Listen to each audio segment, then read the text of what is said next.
Nah, jadi kita nggak usah heran kalau praksi PDIP di Komisi 3 ngomong seperti itu sangat wajar. Justru kalau dia nggak ngomong tuh aneh. Ini semuanya terus terang ingin menunjukkan dirinya kepada Mbak Mega, kita bekerja loh Mbak.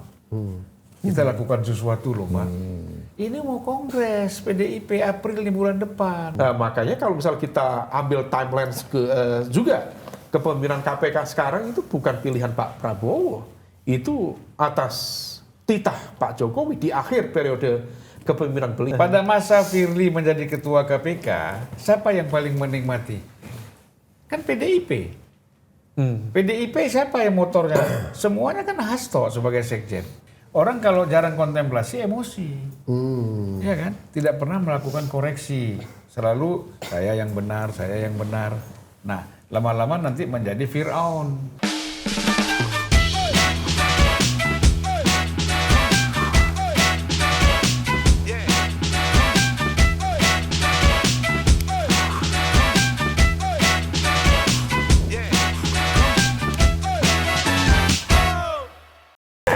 Ya, 8.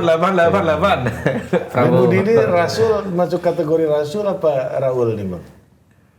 Dia udah Jibril. Apa pula itu? Udah di atas lagi. Bang, Prabowo belum tahu. Prabowo belum tahu. Makromnya beda. Raul apa Rasul apa? Katanya waktu mau ini. Oh ini udah? Ini udah ada ya? Belum kita nggak. Nah, ini kalau istilah di Medan itu ada namanya ulo. Ulo tuh sebenarnya tuh bikin sur aja.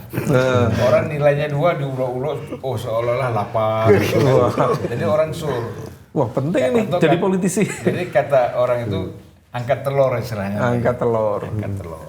Nah, telur apa yang diangkat nggak tahu kita kan. Iya, kalau kata Pak JW angkat telong. Angkat telur. Nah, jadi kalau kelasnya Budi ini masih kelas-kelas pemain awal.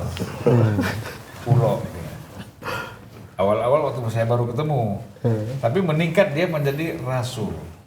Dari Raul menjadi Rasul. Apa itu? Raul itu apa? Raul kan Raja Ulo. Tadi.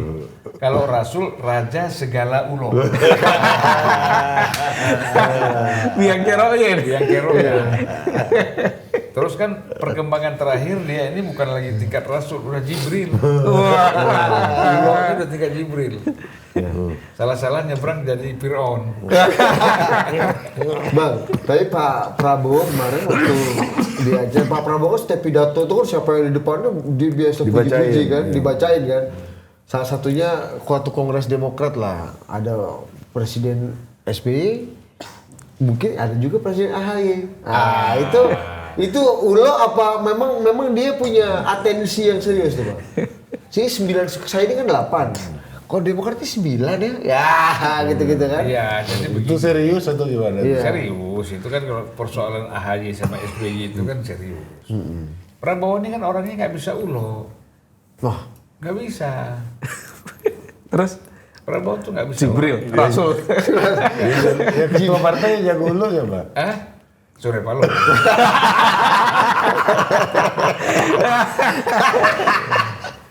gimana sebenarnya ulo paling patutnya Bang? Kalau kena ulonya Surya Paloh, ketua-ketua partai lain jadi korban lah. Contoh. Dia Muhaimin, AHY kan. Iya, gimana? Itu gimana abang membacanya? Misalnya saya AHY nih, Iya. Abang Kan? Bang Surya. Ya kan dibikin sur. Gimana? Misalnya saya AHY nih. Pokoknya ya Koalisi ya, koalisi. koalisi bersama AHY apa kan. Tapi akhirnya kita tahu sendiri kan. Wapres enggak, apa enggak aja kan. Kita umbang-umbang ulo aja. Erick Thohir, The Rising Star. Ulo Habis itu di listnya nggak ada nama Erick Thohir. Dan Bang Surya ini tahu betul, paham betul dia ilmu-ilmu ulo itu. Orang dia lama di Medan. Udah masuk Rasul tuh Bang. Sudah lama di Medan, ulo itu sumber lahirnya dari tempat dia lahir di Medan. Ketua dari ketua ini. Tapi Pak Prabowo, baik Pak Prabowo. Kalau Prabowo nggak bisa. Tentara tuh mana bisa ulo. Pak Surya kan FKPPI Bang. Ya tapi kan bukan langsung tentara, nggak terlibat di tentara. Ya. Prabowo kan apa yang ada ya senjata di sini tembak nggak bisa ulok dia. Tapi itu beneran. Jadi apa maksudnya Bang? Pak Prabowo begitu itu kan udah bold banget tuh. Ya kan gini, dia kan menghormati lah, datang ke rumah orang, acara Demokrat, ya kan? Ya pasti bikin gembira lah tuan rumah, ya kan? Kan nggak ada salahnya. Siapa yang bisa mengatakan AHY tidak akan jadi presiden? Nggak ada kan? Misteri masa depan. Nah, nggak ada. Karena kepantasan ada semua kan. Ada semua, ketua umum, Ya. menteri Menko, Ya. Kuliah banyak. ya, terus- Harvard. ya, kemudian pernah calon gubernur, cawapres nggak jadi, Udah berjuang lah. udah berjuang, jadi udah pantas. Sampai ada dulu Pak SBY mengeluarkan apa peribahasa apa nih? Musang berbulu ayam. Berbulu domba. Apabila salah ya benar berbulu ayam. Iya, musang berbulu ayam atau berbulu domba, Mas Umam? Kita tuh peribahasanya itu. Iya, Biasanya domba, Mu- biasanya. Masa musang makan domba? Berbulu. Ya, Musang nggak berbulu mungkin, jauh sekali. Musang berbulu ayam, karena kan tujuannya adalah Oh ini mancing gitu. enggak. Masih. Tujuan musang itu kan Makan memakan ayam. Iya, iya. Makanya dia harus menyesuaikan diri dengan ayam berbulu ayam. Salah berarti ya. Perlu direspon ini. Mungkin musangnya itu pengen mendekati ayam. Macan. Pakai bulunya Kalau domba. domba itu macan berbulu domba. Macan lagi. Ini langsung di itu Bang tadi ya. Sampai banget tadi. Ini apa sih ini? Jadi nggak ulo tuh. Enggak, serius. Gak boleh serius apa gitu. Enggak, Prabowo serius. Iya, Prabowo. Prabowo serius. Jadi kan Pak Prabowo ada pidato gini nih. Jadi emang gini ya, kalau mau jadi ketua umum Demokrat tuh harus tinggi. Jadi kau udah bener tuh Bahlil, kau di Golkar aja katanya. Ada gitu-gitu. Itu jujur juga tuh Bang. Jujur, ya karena Bahlilnya segitu. Ya kan? Kecuali kalau dia bilang Bahlil tinggi ya tuh dia ulo itu. Iya kan? Jadi memang pidato-pidato Prabowo itu menarik. Misalnya dia bilang, koruptor itu kan dia minta bertobat. Iya kan? Nah, kalau orang bertobat bagaimana para tokoh agama? Ya kan kita terima, ya kan? Kita maafkan, ya kan? Tetapi kembalikan dong. Memang ilmu pertobatan itu seperti itu. Kau tobat, apa yang sudah kau ambil kau kembalikan dan kau berjanji tidak mengulangi lagi kan Iya. itu kan tobat. Jadi Prabowo itu benar. Konsep pemidanaan begitu. Tapi Ya kan? Tapi para koruptor ini mau nggak melakukan hal seperti itu? Ya kan berat sekali kan? Sudah tobat, diminta kembali ya apa yang sudah diambil, ya kan? Dan berjanji tidak mengulangi lagi. Lah, dalam pikiran si koruptor ini, kalau aku nggak boleh ngulangi, jangan diambil dong yang ada sekarang. Iya kan? pemiskinan. Itu lebih tepat kemiskinan daripada hukuman mati. Iya.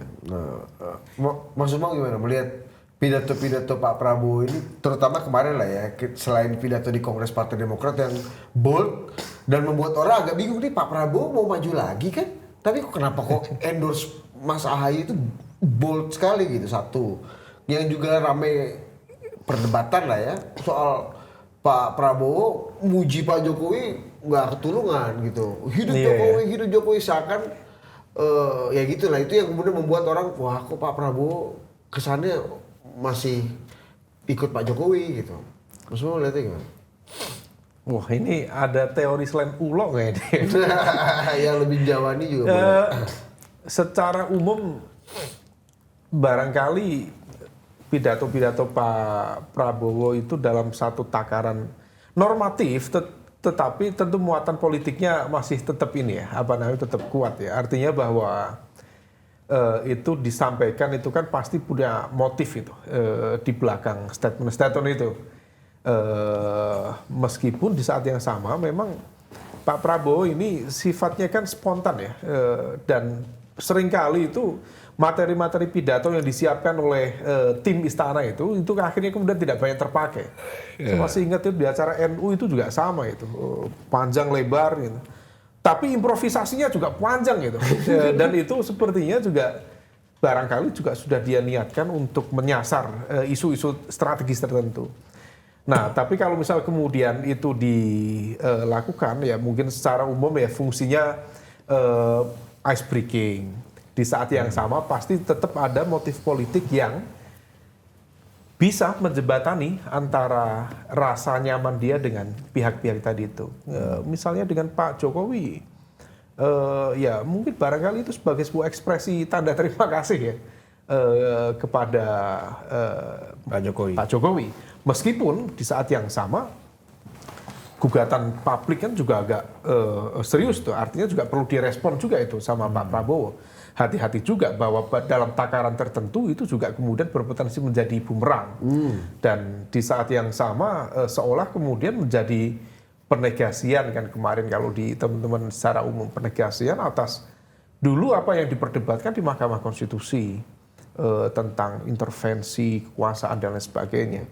Tapi terlepas dari itu rasa-rasanya pola komunikasi Pak Prabowo itu menekankan karakter spontanitas, kemudian menggunakan zona nyaman yang beliau miliki ya. Tetapi di saat yang sama takaran-takaran yang diajukan itu to some extent juga agak menyentil, agak ya. Karena bagaimana misal kemarin yang sama Mas AHY, ini bisa jadi ini berkompetisi nih, sampingnya ada Mas Gibran, sampingnya lagi ada Mbak Puan.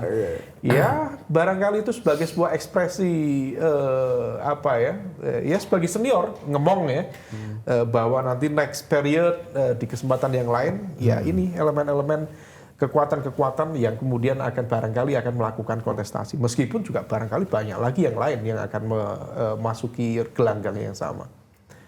Ya, secara umum kalau misal dalam konteks guyonan itu oke. Yang kemudian menjadi hal yang perlu digarisbawahi, yang tadi salah satu contoh disampaikan Bang Zulfan, jangan sampai statement-statement itu justru menciptakan dipikirnya itu slip of mind. Padahal itu hanya slip of tongue itu. Misalnya tadi terkait dengan pemaafan koruptor.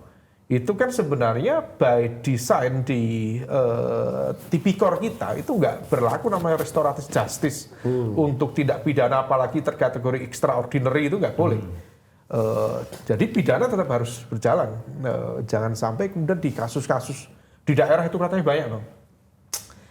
Kasus pembunuhan, tapi kemudian dari penegak hukum itu yang diajukan atas nama perdamaian mengajukan restoratif justice. Nggak bisa, restoratif justice itu bukan untuk pidana-pidana itu. Kalau barangkali untuk dipiring, oke. Tetapi kalau misal kemudian untuk yang pidana berat, tidak berlaku itu. Tetap pidana tetap harus berjalan. Apalagi di level extraordinary crimes. Makanya kemarin meskipun yang tadi ya terkait dengan konteks koruptor dilakukan klarifikasi. Dan akhirnya kan Istana merespon cepat itu.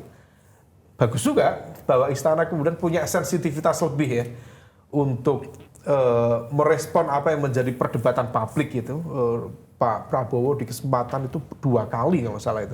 Terakhir itu yang di acara puncak Natal Nasional ya. Di hadapan para agamawan itu.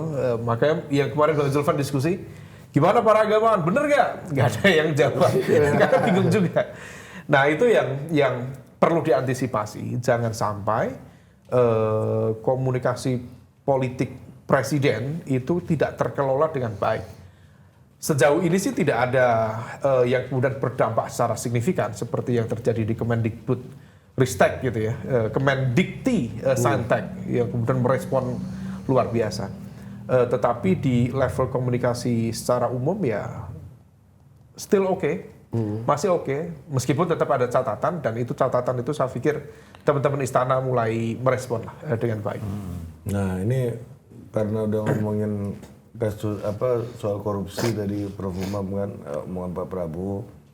Ini yang terbaru ini Bang, lagi rame lagi nih kasusnya Sekjen PDI Perjuangan Hasto Kristianto. Ini baru 1 jam yang lalu mantan jubir KPK Febri Diansyah jadi salah satu pengacaranya Hasto, ya kan.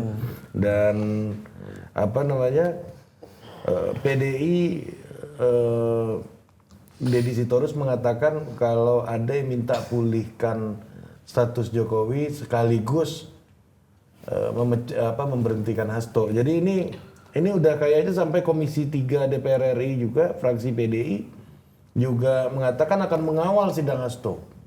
Jadi ini udah menjadi masalah PDI Perjuangan lawan KPK atau gimana sih menurut Abang? Komisi 3 mungkin itu fraksi PDIP ya. Iya, ini fraksi PDI, memang fraksi Ya, PDI. ya Jadi haruslah. yang ada di Komisi 3. Ya kalau fraksi PDI ngomong gitu ya harus, gimana mau ngomong apa lagi? Iya kan? Daripada dimarahin Bu Mega, apa aja kau di Komisi 3 kena BKU pula pindah ke komisi lain kan? Nah jadi kita nggak usah heran kalau fraksi PDIP di Komisi 3 ngomong seperti itu sangat wajar. Justru kalau dia nggak ngomong tuh aneh, ya kan? Dan ini kan semuanya berlomba-lomba mau kongres ini PDIP, berlomba-lomba semuanya ulo. Ulo lagi balik teori Iya awal balik jadi. teori ulo lagi. Jangan sampai nggak masuk ke pengurusan nanti setelah kongres ya kan? Iya. Gitu. Walaupun bagian-bagian divisi-divisi di bawah nggak apa-apa, tapi kan kalau rapat ketemu ibu kan penting. Ya, penting seterbuka ini kan. Jadi kita nggak usah heran lah. Terus yang Adian tadi apa? Deddy Sitorus. Dari Saurus kan? Deddy Sitorus bilang ada yang ingin memulihkan KTA-nya Jokowi, sementara Hasto dipecat gitu. Gini, kalau Deddy Sitorus ini kan menghayal. Hayalannya tuh terlalu jauh. Bahkan kadang-kadang nggak ada yang bisa dihayalkan lagi, keluarnya aneh-aneh. Siapa pula yang memulihkan KTA-nya Pak Jokowi untuk PDIP kan? Jokowi udah ngomong tentang partai perorangan. Super TBK. Super TBK. Itu kan sudah di atas itu dia bicara. Kok balik ke KTA lagi? Jadi ini orang-orang ini hayal. Ya kan? Nah kita susah kalau kita menafsirkan orang-orang yang hayal. Ya, itu tafsirnya menurut Abang. Menghayal. Iya. Mau bilang apa? Iya kan? Iya. Jadi bagi Jokowi apa gunanya harus dipulihkan KTA itu? Dia nggak ada gunanya, ya kan? Tapi apa hebatnya Hasto sih Bang sampai membuat meski PDI masalah hukum yang menimpa dirinya itu menjadi masalah institusi dan kemudian itu menjadi alat bargain untuk berhadapan secara politik. Enggak pertama kali pimpinan partai. Satu alat bargain. Sekjen Nasdem dulu masuk, ketua P3 masuk. Gini, kasus Hasto dijadikan alat bargain itu salah. Dan itu nggak ada yang mau bargain. Yang mau bargain ini Deddy Sitorus, geng-gengnya si Hasto aja, supaya ini jangan hilang isunya. Adian, ya kan? Yang lain-lain diam aja nggak masalah. Geng siapa tuh Bang? Ya kan itu Hasto itu kan punya faksinya itu kan Adian, Deddy Sitorus. Yang diam tadi? Geng mana? Yang diam tadi kan geng Puan. Geng Puan. Iya kan? Selain itulah. Hah? Selain geng itu. Iya, selain dua orang ini aja, Deddy Sitorus sama Adian. Yang lain-lain juga. Ada banyak, ada Roni, ada Guntur. Ya, ada kalau macam-macam. Guntur sama Roni kan baru, ini pemain baru di PDIP. Masih belum kering lagi tanda tangan Mega di anggotanya itu. Jadi ngapain kita bahas orang-orang kayak gitu kan? Yang kita bahas kan yang sudah kita anggap sebagai tokoh betul ya Adian sama si Deddy. Tapi jadi, apa hebatnya Hasto ini Bang sampai? nggak ada hebatnya. Wah, Kau aja terpengaruh sama ucapan-ucapan mereka. aku pula nih. Ya ngapain itu pengaruh? Nggak ada hebatnya. Ini dikarang-karang, dibesar-besarkan, diulok-ulok supaya melambung. Ya kan? Seolah-olah hebat, nggak ada. Ini masalahnya ngomong nih salah satunya juga orang hebat nih Bang. Siapa? Todung Mulya Lubis. Ya Bang Todung apalagi. Dia bilang ini dalam kasus Harun Masiku ini Hasto jadi tahanan politik katanya. Begini. Pak Mahfud juga ngomong Kita kan gitu, kenal politisasi hukum. Mahfud MD, Todung Mulya Lubis, kita kan ini tahu. Satu merasa negarawan, satu merasa ahli hukum, yang semuanya gagal melindungi Hasto di pra-peradilan. Hasto ya. Kenapa kamu Harto bilangnya tadi? Harto Pak Ya, ini Harto. 11-12 lah. Ini kan puasa, keselip-selip gitu biasa. Ya kan? Oke, Ya, masuk. terima kasih koreksinya. Jadi mereka ini sudah gagal mengawal Hasto, ya kan, di pra-peradilan dalam proses-proses hukum dengan KPK ini. Ya kalau nggak ngomong begitu, apalagi yang dia omongin, ya kan? Ini semuanya terus terang ingin menunjukkan dirinya kepada Mbak Mega, kita bekerja loh Mbak. Kita lakukan sesuatu loh Mbak. Ini mau kongres PDIP April di bulan depan. Kalau kan semuanya kepengen paling nggak jadi anggota Dewan Pembina, penasehat ya kan, atau salah satu ketua, itu pasti. Kalau kayak Bang Mulya dia orang baik, tapi dia udah kejeblos ya nggak bisa kemana-mana lagi. Sebenarnya kan dia dari segi faksi ideologi dia lebih cocok dengan Prabowo. PSI kan, gitu loh. Tiba-tiba karena dia ingin mendapatkan sesuatu masuk ke faksi nasionalis. Yang itu jauh sekali dengan lingkaran politik dia gitu loh. Circle politik. Circle politiknya. Kita kan tahu Bang Mulya itu kan siapa? Simanjuntak itu. Marsilam. Bos Toleng. Ya Toleng, ya kan? Hariman Siregar, kan di situ dia, kan gitu. Nah, kalau pengusahanya Arifin Panegoro dulu kan. Nah, jadi tiba-tiba lompat ke PDIP yang secara ideologis ini berhadapan sebenarnya, gitu kan. Nah, tapi karena dia melihat bahwa ada peluang-peluang yang bisa dia lakukan di lewat PDIP karena Jokowi di situ, ya kan? Nah, dia berada di situ. Tapi waktu Jokowi keluar, dia nggak bisa keluar lagi. Beda dia ini kan beda sama beberapa partai politik, ya kan? PSI cepat keluar kan? P3 kan sama Perindo nggak bisa keluar. Terkunci. Kalau Hanura, aku rasa memang nggak mau keluar. Ya. Gitu. Bang nanya bang. Nanya Mas Budi juga. Iya, aduh. Iya. Dengan Mas Budi yang lebih paham betul filosofi politik di PDIP itu. Wah, ini alumni. Alumni. Bang, kalau misal bang, kita mengandaikan ya, kemarin kan pra-peradilan yang kedua sudah lewat itu. Kalau misal kemudian nanti mesin penegakan hukum di proses pengadilan lanjut, kemudian Pak Hasto akhirnya kena ya, berarti kan otomatis posisi sekjen ke depan tidak lagi dipegang oleh Pak Hasto.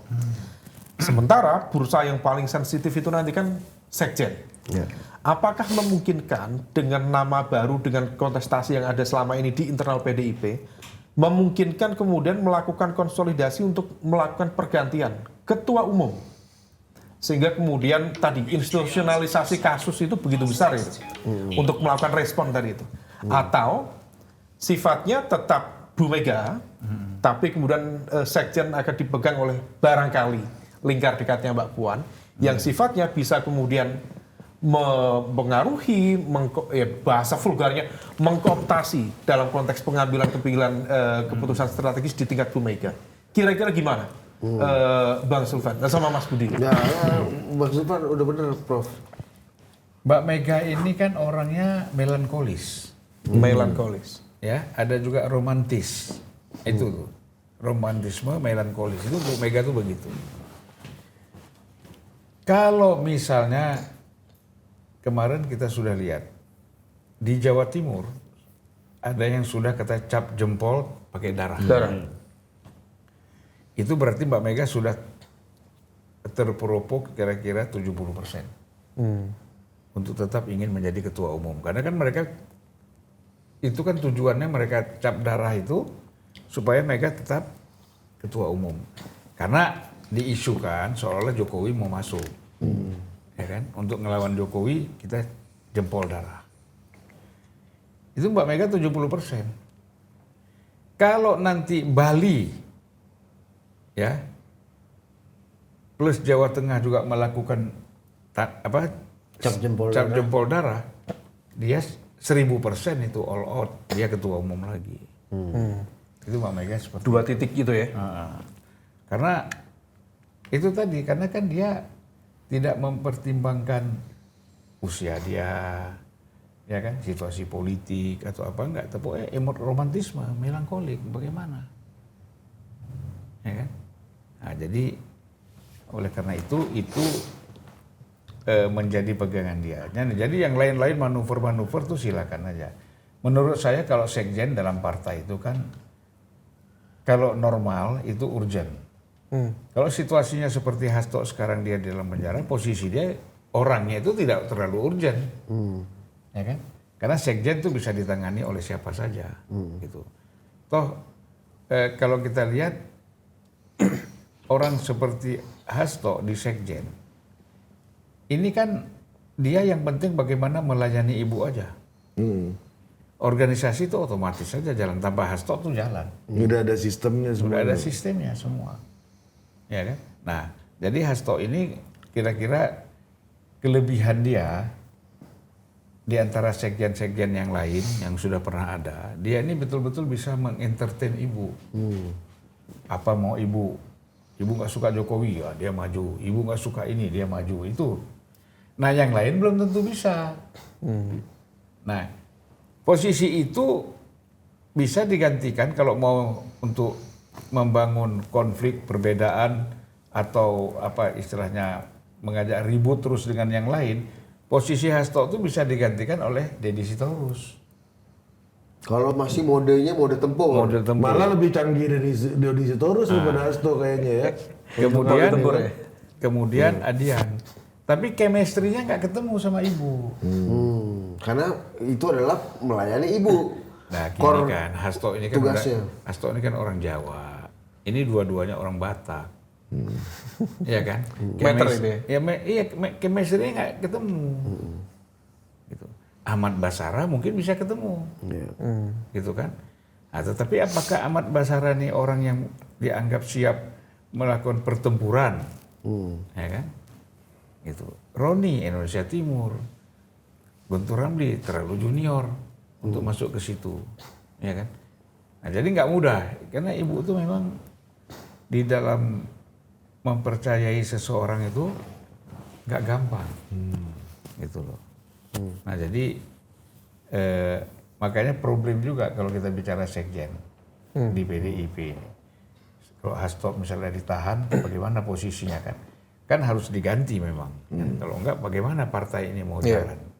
Masa tanda tangan nanti ibu bikin SK tanda tangan ke KPK dulu penjara, minta tanda tangan Hasto, kan repot. Tapi menurut abang ini PDI orang-orang sampai semeriah ini karena apa ya? Maksudnya sampai setotal ini gitu pasang badan buat Pak Hasto. Kalau di pemberitaan media ini udah PDI yang pasang badan. Saya begini, kalau partai lain kan misalnya kayak Bang Surya dulu saya ingat Johnny Plate kena kita hormati proses hukum. Ini agak beda nih. Tunnya perlawanan baru ini nih. untuk presiden PKS masuk, ya kita hormati proses ya ini hukum kan itu karena begini, karena menurut saya karena mereka meyakini bahwa ini ada kriminalisasi. Kan gitu. Bahwa ini bukan soal hukum tapi soal politik. Tetapi yang meyakini di dalam PDI itu kan hanya segelintir orang. Kembali lagi kan yang mengaung terus ini kan Deddy Sitorus sama si Adian. Gitu loh. Kalau ada sama yang Roni lah. Ya Roni misalnya. Tapi kalau ada selain mereka meluas di DPP itu ngomong seperti itu, nah baru ini baru kita bilang. Jadi abang melihat kemeriahan ini genderangnya hanya dari satu kelompok saja ya, belum menjadi common problem ya atau common issue gitu ya. Iya, jadi dan faksi ini pun hanya 1-2 orang, nggak terlalu besar gitu loh. Nah itu cuma menguasai ruang publik. Iya, dan menguasai mungkin hati dan pikiran ibu. Mungkin. Ini kan ibarat di hutan. Di hutan itu ada beruang, ada yang namanya macan, singa, segala macam ada. Tapi yang menggonggong kan cuman serigala. Jadi dianggap orang di hutannya cuma ada serigala. Melolong. Nah, melolong. Iya, menggonggong. Au. Kayak anjing bang. Kayak anjing. Temen dia. Au. Udah minum belum? Bang? Kalau bilang anjing kau puasa nggak? Batal nggak? Iya. Prabowo ngeliatnya Nambahin yang disampaikan Bang Zulfan tadi. Secara umum konteks yang disampaikan Bang Zulfan tadi justified itu. Karena di satu sisi ya. Di satu sisi kalau misal kemudian dianggap itu sebagai suara yang terinstitusionalisasi PDIP, tapi di saat yang lain betul Mbak Puan juga justru cukup intens itu melakukan safari politik kemarin yang di Akmil itu foto bareng sama Pak Jokowi loh. ke Demokrat datang. Ke Demokrat. Pak SBY kan simbol ibaratnya musuhnya Nah, Ibu Mega, selama kan? ini ya. Tetapi kalau yang di Akmil itu double. Di situ misalnya ada Pak SBY, ada Pak Jokowi yang baranya itu belum selesai.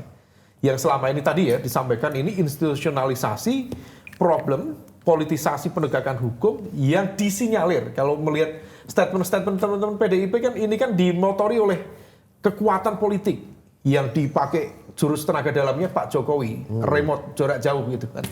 Nah, tapi ternyata enggak kemarin. Artinya Mbak Puan tetap lembang melakukan safari politik, ya komunikasi. Maka dalam konteks tertentu yang disampaikan Bang Zulfan justified. Meskipun ini institusionalisasi itu apakah kemudian merepresentasikan memang harus semua? Atau dalam konteks format PDIP yang sifatnya itu demokrasi terpimpin, maka tolok ukur yang paling mudah bagi kita untuk melihatnya ya patternnya. Ketika patternnya sudah menyampaikan statement, memberikan positioning yang clear tentang itu, ya berarti terinstitusionalisasi. Nah dalam konteks itu, Bu Mega termasuk yang keras, termasuk sangat keras. Statement-statement itu beruntun ya. Betul. Dan di setiap Bu Mega tampil di publik, kekhawatiran bahkan yang dalam bahasa dialog imajiner dia berdiskusi ya dengan Pak Prabowo. Gimana Mas Bowo kalau punya sekjen dibegitukan rasanya seperti apa? Itu kan sebenarnya kan sebuah dialog imajiner atau barangkali memang sudah ada komunikasi. Sebenarnya Barangkali ya. Menurut laporan Tempo sih ada. Oh ada, Iya. Ya, dan nggak mungkin Bu Mega mengada-ada tuh. Sesuatu yang nggak ada dia pura-pura ada itu kan awkward juga gitu. Nah maka di level ini center of gravity dari PDIP itu kena.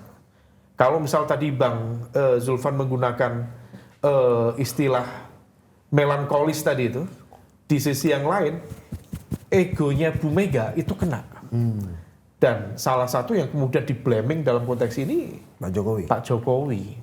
Karena bagian dari riak-riak. Kalau dalam bahasa Bung Karno, riak-riak revolusi 2024 kemarin. Iya. Dan dengan tidak menunjuk pelaksana tugas sekjen, ya artinya Bu Mega tetap pada standpoint itu Betul, kan. Kemarahan betul, dan betul. perlawanannya cukup bold terlihat oleh publik itu. Dan di saat yang sama yang diyakini oleh Bu Mega itu juga terkonfirmasi misalnya dalam sejumlah riset-riset kajian anti korupsi. Saya kemarin diskusi panjang lebar sama Bang Zulfan itu.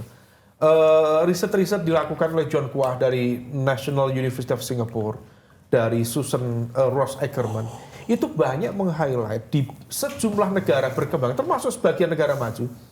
Ada sejumlah studi kasus di mana penegakan hukum itu bukan semata-mata sebagai legal matter, tetapi ya ruang kontestasi kekuasaan. Jadi kalau misal bicara tentang politisasi penegakan hukum, itu terjadi di banyak negara. Oleh karena itu, ini menjadi wake up call.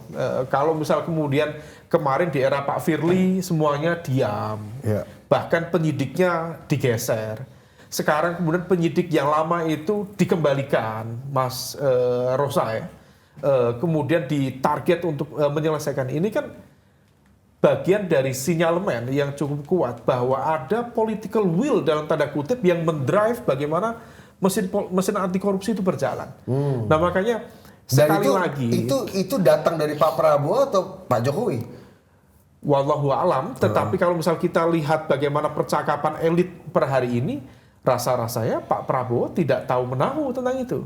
Nah, makanya kalau misal kita ambil timeline juga kepemimpinan KPK sekarang itu bukan pilihan Pak Prabowo, itu atas titah Pak Jokowi di akhir periode kepemimpinan beliau. Padahal kan ini kan dalam revisi undang-undang KPK itu kan KPK kan berada di ranah eksekutif itu, artinya di bawah instruksi dari presiden. Seharusnya sebagai user 4 tahun 5 tahun ke depan bukan the previous president, tetapi the ruling power dalam konteks ini presiden yang sekarang. Harusnya Pak Prabowo yang menentukan itu. Sehingga kemudian akuntabilitasnya itu mudah. Jadi kalau misal ada manuver apa dengan arah penegakan hukum di tingkat KPK, yang dilihat itu bukan hanya komisaris ini, tetapi siapa yang memilih ini. Agenda kepentingan mana yang bergerak di belakang ini. Nah itu yang kemudian harus dicermati. Nah oleh karena itu, sekali lagi ini wake up call ya bagi netralitas, independensi, dan juga profesionalisme penegakan hukum, terutama anti korupsi, itu harus dijaga penuh. Karena kalau enggak, ini akan nyasar kemana-mana. Naudzubillah, kita sekarang karena nggak ada agenda kepentingan apa-apa, ngobrolin ini. Tetapi kalau misalnya kemudian masuk dalam sebuah ranah kekuasaan itu bisa kemana-mana. Nah yang kita inginkan dalam hidup berpolitik, berdemokrasi itu kan fair play. Kalau misal memang benar, ya salah. Dan salah pun kalau misal dalam penegakan hukum kan gradasinya banyak. Yeah. Salah yang kategorinya memang fatal gitu ya, parah gitu. Ada yang salah kategorinya barangkali, ya ini oke, salah. Tapi bukan dalam satu ranah yang misalnya state loss-nya besar. Yeah. Kemudian public interest yang terancam sangat besar. Ada yang medium, ada yang barangkali kategorinya pidana, tapi tidak terlalu fatal misalnya. Misalnya dulu contoh, ada ketua DPD, digarap sama KPK, berapa ininya? 100 juta. Yeah. Apa itu nggak penting? Ya penting, karena bagaimanapun juga isu anti korupsi itu kan harus menyasar 3 ini yang efektif. Pertama, big names, big power, big money. Dalam konteks itu big names ya. Yeah. Tetapi state laws dan juga public interest yang terkooptasi, yang terkena oleh praktik itu tidak banyak. Pertanyaan, kenapa itu yang digarap dulu? Kenapa yang kasus kemarin ya Bang ya? Yang pagar laut itu yang bayangan permainan oligarkinya clear gitu. Nggak ada follow up itu. Level lurah aja itu yang tergarap. Dan lain sebagainya. Wa ala alihi washabihi ajmain. Gitu kira-kira Bang. Paten juga. Apanya gimana? Apa atau gini misalnya gini Bang, apa namanya kemarin itu kan kita percuma juga kasih pertanyaan. Bukan, kita kasih pertanyaan, abang pasti menjawab dengan apa yang abang mau jawab juga. Bukan. Bang, tapi katanya Bu Mega ini kan menarik, ntar dulu. Kau Bu Mega melulu. Ini topik kita lagi Bu Mega, mau saya ke Pak Jokowi. Ini kan tadi dibahas soal KPK. Oh iya. Pada masa Firly menjadi ketua KPK, siapa yang paling menikmati? Kan PDIP. PDIP siapa yang motornya? Semuanya kan Hasto sebagai sekjen. Sebagai dianggap representasi Ibu Mega kan. Kan yang paling menikmati itu. Kan karena saya tahu, saya ada di dalam tim fit and proper test ini. Ketua KPK dulu. Iya, itu Firly semuanya kan, dan tim itu kan PDIP yang ngatur semua. Iya. Jadi yang paling menikmati Firly sebagai ketua KPK ya pada masa itu ya PDIP. Ini sekarang udah ganti. Ya, sekarang udah ganti, ya kan? Nah, tetapi kan begini juga, kebiasaan pejabat negara itu begini. Ikut siapa yang jadi presiden sekarang. Walaupun saya diangkat oleh dia, tapi kan presidennya sekarang ini, saya ikut. Ngayur. Nah, itu bisa jadi seperti itu gitu loh. Nah, merapat kan. Nah, saya pernah mendengar ini ketika kita masih dulu sibuk-sibuk diskusi di adu perspektif. Ya kan? Yes, bos ini. Ada Aduh perspektif. Jadi katakan sasi sejarah antitesis sih ada maksud buat itu ya. Sama jurus kan. History in the making ya. Inilah kau ini hilang pula yang awak ngomong. Iya, abang mau ngungkit itu. Ini Bukan siapa yang ngungkit? Aku bukan ke situ mau ngomongnya. Pejabat negara. Pejabat negara. Swing. Pejabat negara. Kalau kekuasaannya sini merapat. Ya itu kan udah selesai itu. Tapi ini ada satu saya mendengar ini, kalau salah ya saya minta maaf, ya kan? Dan kita minta maaf duluan. Tetapi ini ada ketika waktu itu sibuk Anies ini mau ditahan KPK, ya kan? Kasus Formula E. itu kan didesak terus supaya Anies itu dipenjara, tersangka kan gitu. Sehingga calon itu hanya 2, Prabowo dan Ganjar. Gitu kan. Nah, ada yang menyampaikan ke saya, Pak Jokowi bilang begini, ngapain kita proses hukum Anies? Kita jangan menari di gendang orang lain dong. Itu kata Jokowi. Makanya kan habis itu setelah Jokowi ngomong begitu, itu kan Anies tidak ada lagi proses hukum Anies karena Jokowi nggak mau. Ini konon katanya ya. Konon, Ya. konon. Kalau salah, Minta maaf. nah, kalau benar, Alhamdulillah. Nah, jadi begitu. Jadi Anies itu sebenarnya nggak jadi diperiksa oleh KPK secara terus sampai menjadi tersangka, dari penyidikan menjadi tersangka, karena Jokowi nggak mau. Gandrang orang lainnya maksudnya gimana? iya. Ya gendang orang yang bermain di KPK pada masa itulah. Oh, maksudnya di internal KPK. Iya, tapi pengakuan Sekjen Hasto, Internal KPK dan yang menentukan siapa Firly jadi itu. Di sini maksudnya ya PDIP lah. Oh, itu gamenya PDI berarti. Jokowi nggak mau ikut campur Nggak itu. mau. tapi kata Dan dia Sekjen mau Hasto, yang mau masukin Anies ke penjara berarti PDI dong. PDI. kata Sekjen Hasto, Supaya supaya Ini antitesis baru ini. supaya si itu lancar. itu tuh siapa? Ini Ganjar. Ganjar. Oh, oke. Bukan Jokowi. Bukan. Jokowi konon Katanya Jokowi Menolak. justru menolak, melarang untuk melanjutkan pemeriksaan terhadap Anies. Oh, Karena pasti dengan asumsi kalau Ganjar yang lawan lawan Prabowo, Ganjar pasti menang. Karena Jokowi kan masih di situ. Ya, ya. Ini Om Ari, ini relevan dan tadi saya sampaikan ini antitesis baru. Nah, kenapa antitesis baru? Karena kalau misal benar informasi yang disampaikan oleh Bang Zulfan dan logiknya tadi masuk. Iya, make sense. Iya, logik. Karena seolah kemudian PDIP yang kemudian justru berada di belakang KPK waktu itu dipegang oleh Pak Firly untuk mendorong kasus ini waktu itu diduga ya melibatkan Mas Anies kemudian masuk dalam proses penyidikan. Sementara frame cara pandang itu berbeda dengan belakangan disampaikan oleh Pak Hasto. Betul. Yang menyiapkan rudal-rudal dari Rusia itu loh. Iya. Nanti akan ada pengakuan video-video dan lain sebagainya. Yang salah satunya kemarin diberikan informasi, leaking information itu terkait dengan quote by quote politisasi penanganan kasus Formula E yang kemarin menyebut nama Mas Anies itu. Intinya Pak Jokowi minta Anies ditersangkakan. Dalam bahasanya Pak Hasto begitu, tetapi dalam perspektif tadi logik juga.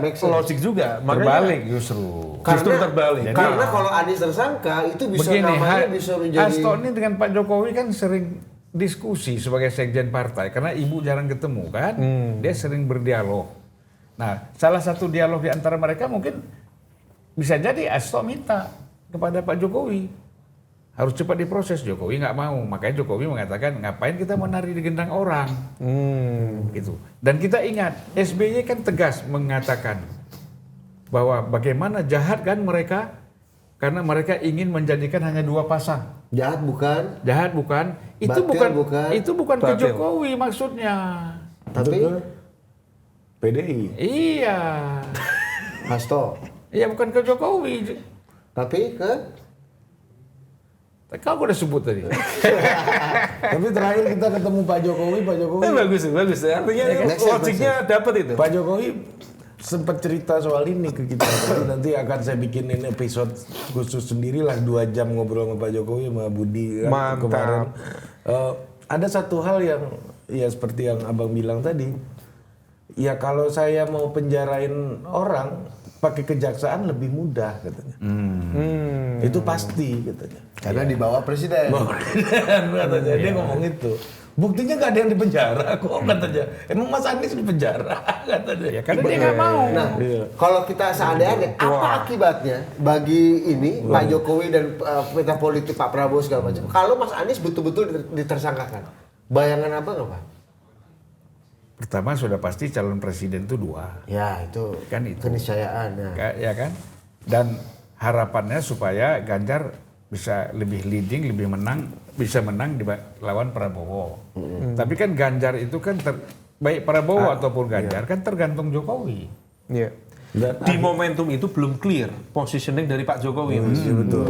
Jadi diasumsikan dengan menghilangkan elemen Anies, maka kemudian pertarungannya ganda aja. Iya. Nah, ganda itu akan membuat Pak Jokowi paling enggak yang waktu itu diasumsikan taat kepada partai, tetap akan bersikap rasional, mana yang berpotensi menang lebih terbuka. Maka kemudian bayangan konsolidasi Pak Ganjar untuk menang itu akan lebih terbuka. Dan orang-orang yang selama ini mendukung Pak Prabowo itu akan berpindah lagi dari Mas Anies ke Pak Prabowo lagi.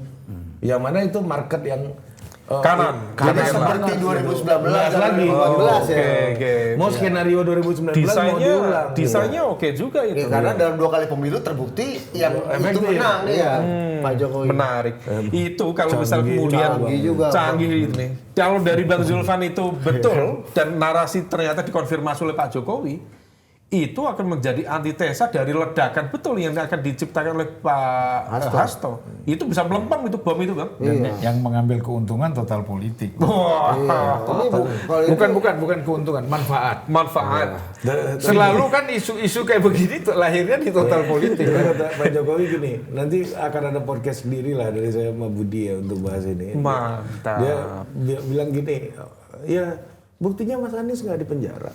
Pakai kejaksaan itu udah pasti itu kalau saya mau penjarain orang. Kalau KPK agak sulit kata Pak Jokowi kan. Gue bilang sama Budi, agak sulit deh, bukan berarti nggak bisa. Gue bilang gitu, gue ketawa.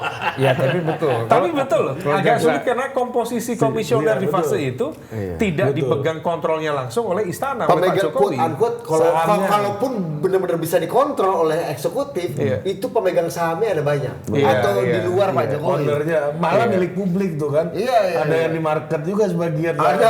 Jadi gini aja Siapa aja kesimpulannya. bisa ambil. Ketika tim Firly itu ketua KPK untuk KPK-nya KPK, Firly dan KPK. tim komisionernya Firly dan komisioner itu banyak ditentukan oleh PDIP. Ya. Oke. Logiknya oke. Ya kan orang ininya pemilihannya di DPR kok kan. Iya di Komisi 3. Iya. Nah, ini Waktu itu ketua komisi 3-nya apa Bang? Pak Bambang. Ajis Samsudin. Ajis, oh. iya Haji Samsudin. pemilihan ngaji ke wakil Enggak, ketua DPR, Pak. wakil ketua Pak. Sudah Pak Pacul. Bukan Haji Samsudin kan aku anggotanya. Kau ini banyak Oh, iya, bantah-bantah benar. lagi. Dia pilih bos dia anggota komisi Ketua 3. Pansus Ini kali, Rek, Bang. era Bukan. apa? Ketua Komisi 3-nya Haji Samsudin. Merangkap wakil ketua DPR, merangkap ketua Banggar. Belum bos. lah wakil ketua DPR-nya belum. Oh, itulah kau. 2018 kan abangku. Apanya? Ajis wakil ketua DPR dong. Iya, tapi yang jelas pokoknya dia ketua Komisi 3 Ajis. Itu betul. Ya. Itu. Oh, Merangkap, merangkap. aku nggak bahas dia ketua Bukan DPR. PDI waktu itu. Bos, kan ini hasil dari Oh, MD3 KMPKI, ya. 2014 kena Benar, sapu benar. habis kan. Benar, kena tiup. Itu. Nah, kau nggak tahu sejarah juga. Iya, tahu Bang. Lupa aja aku Bang. Lupa Bang. Bang, Ya. kita ini puasa dia enggak, makanya dia lebih cepat Bang. Puasa gua, lu kan gua lemas. Ini fitnah nih. Ada di Medan dulu waktu kecil-kecil namanya puasa Langlio. Apa tuh? Puasa Langlio itu pagi-pagi buka periuk. Mungkin paling segar Bang Neto kita.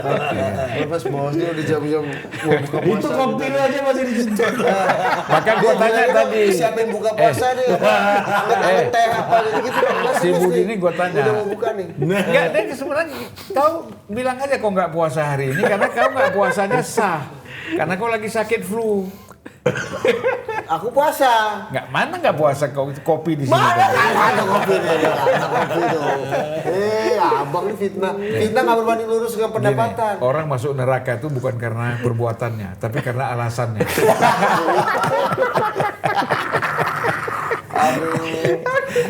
Iya. Bang, ini kan PDI kalau kita lihat kembali ke PDI nih Bang. PDI kan kelihatannya sekuat ini, sekeras inilah masih sama dengan pemerintah ya. Bahkan kemarin kalau di laporan Tempo Bu Mega dan teman-teman PDI rasanya kecewa lah dengan Pak Prabowo yang kayaknya gagal memberikan proteksi lah kepada Mas Hasto. Padahal udah ada ruang kedua, pra-peradilan, tapi gagal juga. Nah, selain Mbak Puan, yang juga mungkin kalau kata Mas Umam tadi sudah mulai menjadi jembatan penghubung lah komunikasi antara spektrum-spektrum politik ini, kan ada sosok lain Bang yang sebenarnya udah ada di dalam tubuh kekuasaannya Pak Prabowo, Pak Budi Gunawan. Menko. Nah, abang melihat, apalagi kalau kemarin kita lihat di Instagramnya Maktur, itu yang menemani Bu Mega umroh Pak BG salah satunya. Sholat bareng gitu-gitu. Jadi maksudnya wah dekat sekali, umroh itu kan very close ya. Iya. Abang Ini kita tinjau dari sudut Pak Prabowo dulu ya. Iya, terserah abang nih. Ya. Mana Kalau nih kita atur, Bro? dari sudut pandang Pak Prabowo, dia siapapun yang berjasa pasti dia balas jasanya. Pak BG sebagai kepala BIN, walaupun dia dekat sama Ibu Mega, tapi dia sebagai kepala BIN dia adalah struktur yang berada di bawah presiden. Kan gitu. Nah, dan ketika itu kan Pak Jokowi sudah ke Pak Prabowo. Otomatis lah. Ya. Paling tipis dia itu netral. Tapi kan bisa lebih dari netral. Nah, komunikasi Pak Jokowi dengan Pak Prabowo, katakanlah Pak Prabowo ini nggak tahu bahwa BG ini ikut di dalam memenangkan Prabowo. Ada andilnya. Tapi kan Pak Jokowi sebagai atasannya kan bisa kasih tahu. Pak Prabowo ini kita juga dibantu juga nih sama Pak BG. Nah di mana posisinya? Ya kan? Emang Pak Jokowi ngomong gitu? Kalau inilah politik tuh nggak usah pasti begitu, tapi ini kan kita Untold. Dugaan ya ini kan analisa. pendekatannya macam-macam ya kan? Ada gaib, ada spiritual, ada macam-macam. Nah ini kira-kira kan Ini dialog imajiner lah, Antara fakta dan desain ini ya. kira-kira begitulah, ya kan? Iya. Kalau nggak ngapain BG dijadikan Menko Polhukam kalau nggak ada andilnya? Yang tahu siapa yang berbuat andil kan Pak Jokowi. Pak Prabowo nggak tahu. Itu disampaikan oleh Pak Jokowi misalnya. Ya Pak Prabowo orang yang dianggap berjasa, ya kan? Walaupun kecil, posisinya di sini kan gitu. Kita ini nggak ada jasanya, ya nggak dapat apa-apa kan gitu. Dan kita juga Abang curhat apa apa? nggak, kita juga nggak kepengen apa-apa maksudnya. Itu lebih penting. Ya. Itu kan nomor depan dulu, baru belakangnya. Bangga juga. Hampir Bangga nggak dapat kacamata abang nih. Ya kan? Bangga juga kita berada di barisan abang nih. Kan? Jadi gini, Kita pakai kacamata ini. Kami makmum loh bang. Hah? Kami makmum di belakang abang. jadi kalau kita ini kan orang yang memang ya sudah begini, nikmati podcast ini kan. Abang udah lama abang ngomong itu. Udahlah, kau ini berantem kau keras-keras ngomongin Prabowo, Ganjar, Anies ini. Nanti kita ini podcast lagi habis pemilu. Percayalah kau katanya. Iya, ternyata benar. Ternyata benar. Nambahin. Ya. Tadi yang di poin apa tadi bang?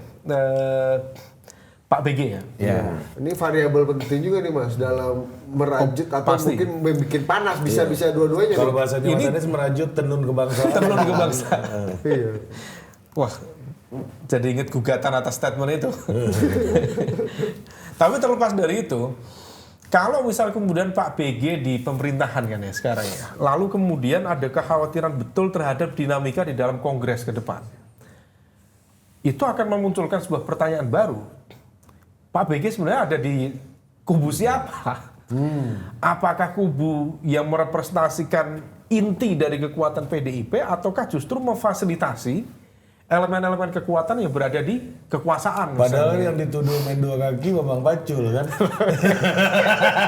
Tapi Iya. yang punya jasa ternyata Pak Kalau- sampai di situ. Nah, Iya. di, Karena di ya, saat yang sama, inti itu maksudnya kemarahan Bu Mega lah ya. iyalah pastilah. Karena Apakah Pak BG memfasilitasi dan ikut dalam genderang kemarahan Bu Mega atau sebaliknya Atau berupaya sebaliknya. merajut tenun ini? atau jangan-jangan, wah ini kalau misal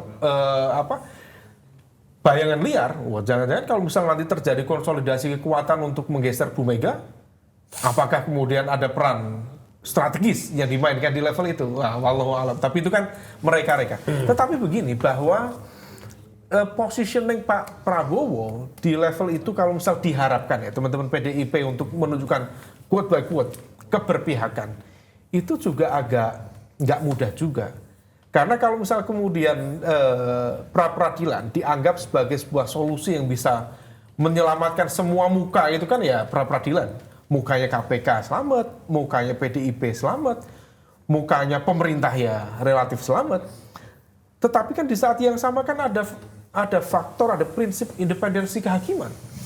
Kalau misal kemudian kemarahan, kekecewaan tadi itu dari sebagian teman-teman PDIP kepada Pak Prabowo, ya kalau misal kemudian itu terjadi, misalnya let's say pra-peradilan kedua kemarin ternyata menang misalnya, ini bukan hanya intervensi dalam konteks kekuatan politik, itu masuk dalam mengoyak-oyak independensi kehakiman itu sendiri. Makanya di satu sisi ya kegamangan barangkali ya di level itu di loss saja.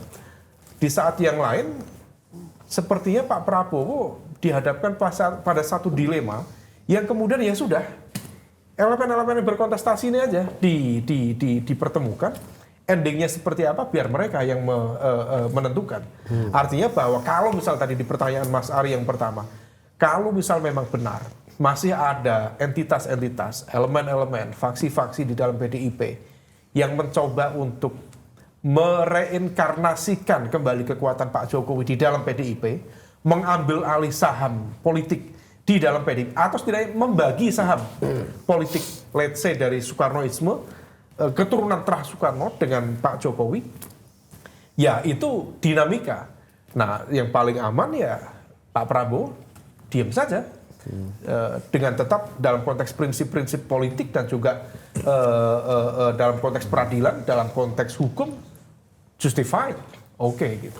Nah itu yang ya masih banyak spekulasi, tapi ya kita lihat dinamikanya. Saya pikir tengah tahun ini sudah semakin clear, tapi yang pasti PDIP dalam posisi yang lemah dalam melakukan serangan, dalam melakukan manuver. Karena kalau misal berhadapan dengan hukum, kemudian nanti fakta-fakta peradilan ini bentar lagi kan sudah masuk di peradilan nih, karena sudah P21 kan kemarin kan sudah siap disidangkan. Kita tidak tahu. Dan sekali lagi respon apa yang kemarin dijanjikan oleh Pak Hasto dengan segala rudal-rudal yang dipersiapkan, nah itu harus diantisipasi oleh bukan hanya Pak Jokowi, tetapi juga oleh Pak Prabowo. Karena impact-nya bisa saja nanti ke pemerintahan. Rudal Rusia ini menurut Prof akan berbalistik atau apa di rudal? Dua rudal udah diluncur. Tergantung. Kalau tadi ternyata isinya itu seperti yang tadi misal terkait dengan Formula E melibatkan Mas Anies, sudah ada antitesesnya. Itu bom bisa melempem itu. Tapi kalau misal kemudian melibatkan misalnya statement langsung, melakukan pengancaman, menggunakan instrumen kekuatan hukum, bahkan menggunakan instrumen kekuasaan untuk kepentingan tertentu ya. Ini dalam bahasa ini korup itu. Karena by definition korupsi itu kan dalam bahasanya World Bank, the abuse of entrusted power for private gains. Nah kalau misalnya itu dimunculkan, itu bukan rudal balistik, itu bisa nuklir itu. Karena kredibilitas politik yang dibangun sekian lama bisa hancur begitu saja. Itu gini, kalau rudal itu ada. Ya, kalau bakso rudal, Ini kan masalah. Masalahnya katakanlah rudal itu ada, tapi bodong menurut saya. sosong doang ya. Iya. Sosong. Jadinya petasan jangwe dong. Nggak ada. Ini Mau lebaran ini. Iya, jadi itulah. Saya sebenarnya ingin menjelaskan persoalan Pak BG. Pak BG ini. Tahu aja ya. Tuh. Dari wajah abang udah tahu apa. Bahasa Jawanya itu dia udah level tadi kan Jibril kan. Itu weruh sak durunge winarah. Abang mau ngomong apa udah tahu Nggak, dulu. dia ini orang Sunda. Karena ada cerita orang Aceh. Kok sudah? Orang Jawa kan.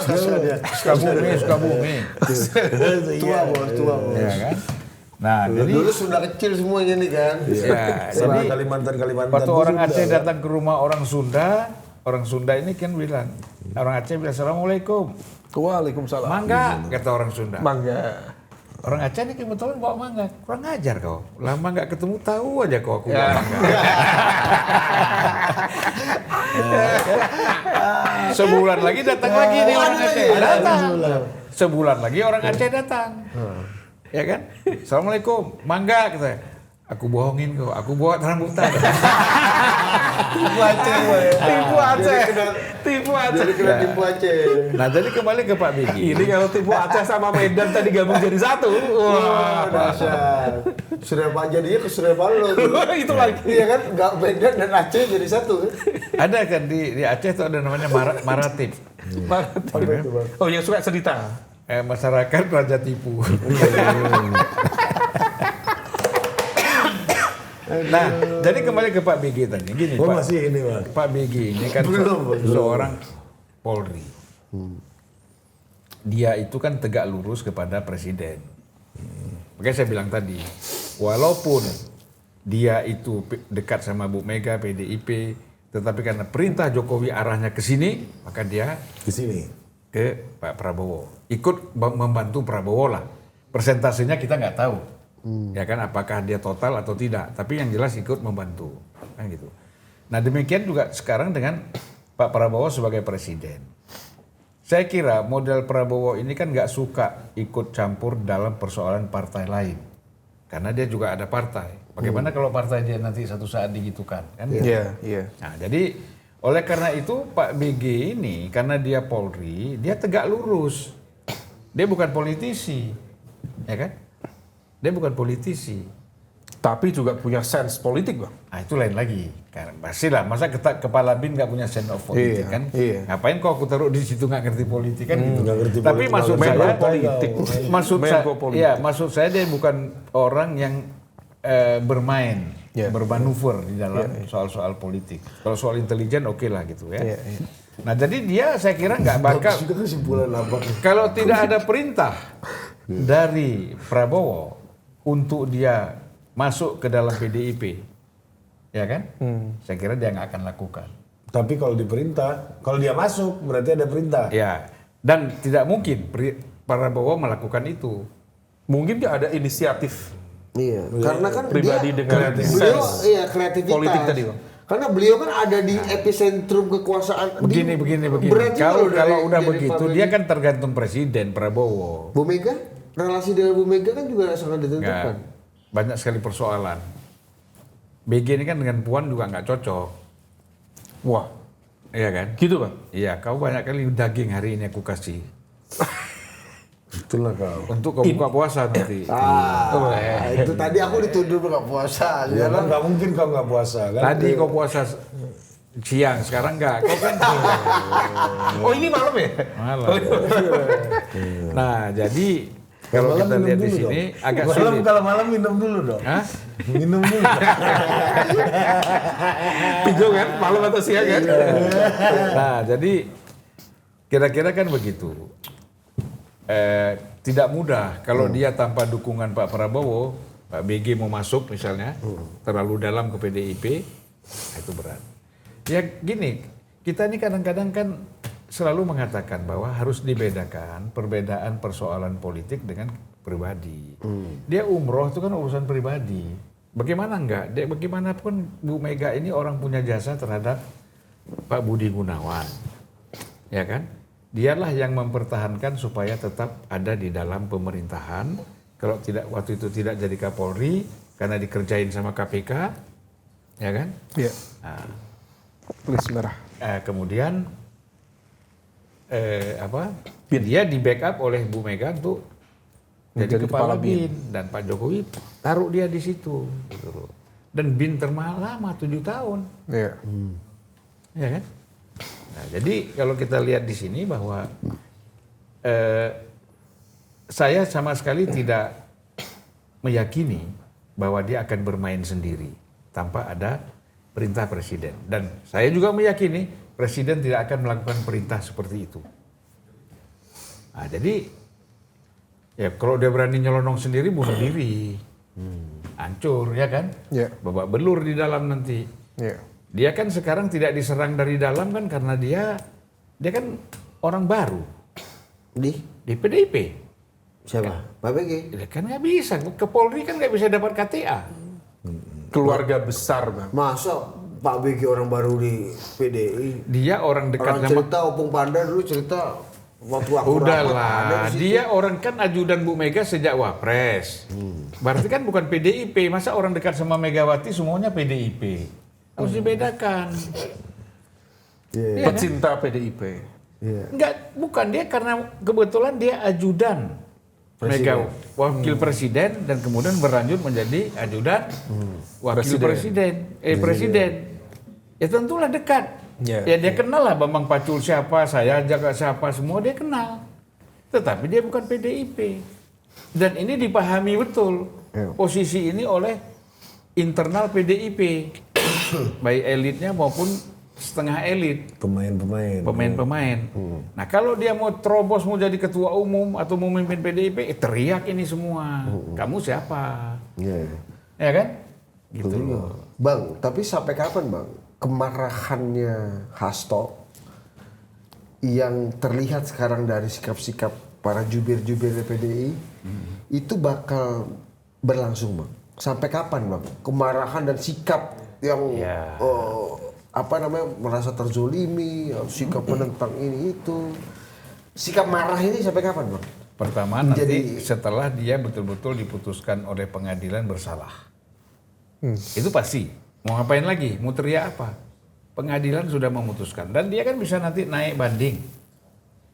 Ya kan? Iya. Sampai ke Mahkamah Agung. Iya. Sudah diputuskan. Kasasi Misalnya. Nah masa dikatakan kalau KPK oke lah. Kalau Mahkamah Agung kan nggak bisa mau diintervensi.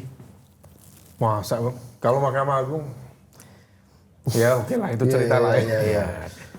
Di media ini Tapi kan, kalau sudah inkrah ya sudah. ya, Kalau sudah inkrah putusan akhir sudah final. ya perdebatannya kan di Mahkamah Agung kan benar atau enggak kan gitu. itu satu. Bergeser ke sana. Nggak ada urusan lagi dengan Jokowi kan. Ya. Karena Jokowi bukan presiden nggak punya lagi bisa. Berarti Prabowo kalau mereka mau nuduh. Tapi apa mungkin Prabowo melakukan itu? Nah, jadi udah akhirnya diam. Dan kedua, Kongres. Misalnya katakanlah Ibu Mega menjadi ketua umum lagi. Roni masuk, Adian masuk, Deddy Sitorus masuk, udah diam tuh. Target udah tercapai. Ya kan? Bahwa berada di dalam posisi DPP yang baru. Gitu kan? Diam juga. Jadi banyak faktor yang membuat mereka akan diam gitu. DPP memang akan baru Bang. Tapi perasaan Bu Mega tetap perasaan yang lama kan?